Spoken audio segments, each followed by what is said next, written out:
Number 12 on page 261 asks us to write a formula for g of x with the given values in the table.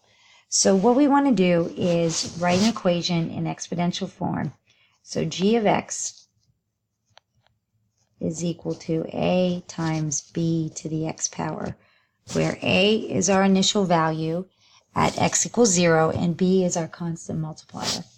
So the easiest value to find first in the table is a, because as you can see here, a is going to equal 12, because that's the value when x equals 0. So far we have g of x equals 12 times b to the x. Now all we have to do is pick another value in the table for x and g of x and then solve for b. I'm going to use the -1 value with 36. So that means when x is -1, g of x is 36. So I'm going to have 36 equals 12 times b to the -1 power. So using our properties of exponents, we have 36 equals 12 over b.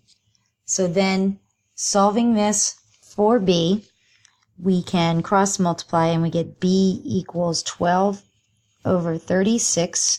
Simplifying, we get b equals 1/3.